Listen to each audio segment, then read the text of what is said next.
Saya pernah mengadakan pelatihan teman-teman sekalian di masjid yang besar. Masya Allah, mungkin seperti ini, malah lebih besar. Lantai 2 juga seperti ini dan penuh. Di lantai 2 ada banyak ibu-ibu akhwatnya. Saya bicara masalah kematian selama 2 jam, materi lengkap. Kemudian setelah itu sebelumnya saya bilang sama panitia tolong supaya lebih hidup suasananya, siapkan kebutuhan jenazah. Meja, kain kafan, sama menyan-menyannya semua.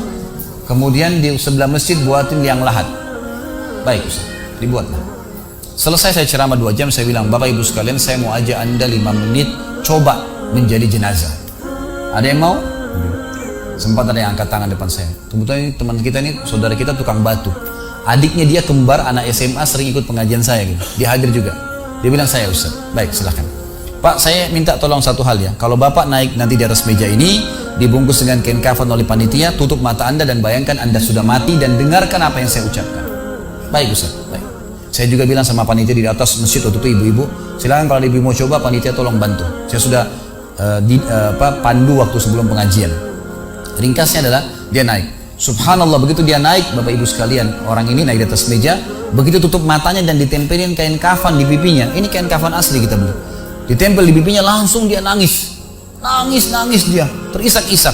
Lalu kemudian panitia taruh tangannya di dadanya, harus dibungkus gitu kan. Lalu saya bilang, Pak, coba renungin sekarang Anda sudah mati dan hiruk-pikuk di masjid ini ada orang nangis. Kebetulan adiknya dia yang kembar ini, murid saya, duduk di sebelah kiri kanannya dan membayangkan benar kakaknya meninggal. Mereka betul-betul menangis gitu. Ada jemaah-jemaah juga yang lain pada nangis. Saya bilang, hiruk-pikuk masjid ini yang sedang menangis, ada yang sedang ngobrol. Ini anggap di rumah Anda pada saat Anda meninggal dunia. Dan Anda tidak bisa protes. Gak bisa bilang saya tidak mau, jangan ribut, gak bisa lagi. Enggak. Panitia pun menaruh tangan kanan di atas tangan kiri, kita gak bisa protes taruh di dada. Dibungkus dengan kain kafan pun gak bisa.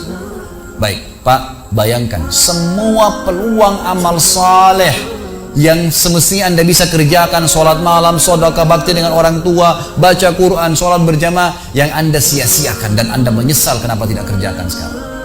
Dan bayangkan semua peluang dosa yang Anda tidak sia-siakan, kesempatan zina, berzina, kesempatan dusta-dusta, kesempatan riba-riba, semua dikerjakan, dan Anda tidak sempat taubat dan Allah akan hukum Anda sekarang. Itu Bapak Ibu sekalian, saya tidak karang-karang dia sampai nangis Bapak ini, terus dia nangis. Lalu saya bilang, tolong panitia datangkan geranda jenazah. Datangkan. Baik Pak, sebentar lagi kami akan angkat badan Anda di geranda ini dan kami akan bawa Anda ke liang lahat sebelah masjid.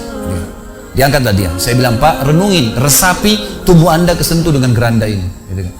Ditutuplah lalu dipikul. Lalu saya pandu pakai mic, saya bilang, Pak, inilah detik-detik terakhir Anda bersama kami. Terus sesalin perbuatan-perbuatan dosa yang Anda pernah lakukan, peluang-peluang ibadah yang Anda sia-siakan. Sampai tiba di luar masjid, saya turun ke liang lahat, saya buatin sendiri tanah. Kemudian saya buatin bebannya, lalu diturunkan dia. Setelah diturunkan, saya suruh tutup matanya, kemudian ditutup dengan kain. Saya keluar, lalu saya pakai mic, saya bilang, Pak, buka matanya. Inilah rumah Anda sekarang. Walaupun rumah Anda 1000 kali 1000 meter di dunia, kembali ke 1 kali 2 meter. Ini tempat Anda sekarang. Dan sebentar lagi malaikat akan datang menanyakan kepada Anda pertanyaan yang Anda sudah tahu. Selesai. Berapa mungkin sekitar hitungan detik. Ini semua proses kurang dari 5 menit teman-teman sekalian. Lalu saya bilang, buka. Dibuka kain tersebut. Lalu saya bilang, teman panitia bantu Bapak ini keluar dia.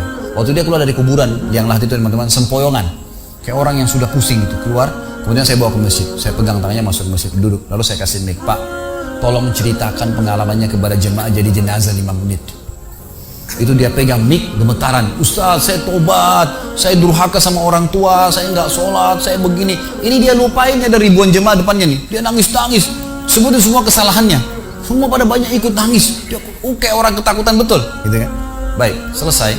Saya panggil siapa lagi yang mau coba? 2, 3, 4 orang. Rata-rata semua begitu keadaannya, gitu kan? Alhamdulillah mereka sadar seketika pada saat itu. Lalu kemudian saya bilang penutupan. Ada bahkan ibu-ibu yang coba di atas pingsan, ibu itu. Kita bukan nakut-nakutin, tapi memang saya praktikin. Lalu saya bilang begini, Bapak Ibu sekalian, sebagai penutup acara saya bilang pada saat itu, bahwasanya ini hanya praktek jadi jenazah. Tapi ini ya akan datang satu waktu Anda dibungkus kain kafan tidak bisa kembali lagi. Sekarang masih bisa kembali beramal soleh. Dan ini pernah diperingatkan oleh Hasan Basri rahimahullah. Beliau pernah ngantar jenazah diikuti oleh seseorang. Lalu Hasan Basri tanya, wahai fulan, kalau seandainya jenazah ini tiba-tiba hidup sekarang, apa yang dia kerjakan? Kata orang ini, tentu dia akan sholat, dia akan puasa, dia akan ngaji, dia akan kerjakan ibadah-ibadah. Kata Hasan Basri, kenapa? Dia bilang karena dia sudah mati, dia tahu nilainya ibadah itu. Kata Hasan Basri, yang kau ucapkan benar, tapi yang di depan matamu ini tidak bisa hidup lagi. Kamu sekarang masih hidup, kerjakan seperti dia kalau dia hidup. Jangan tunggu itu, gitu kan?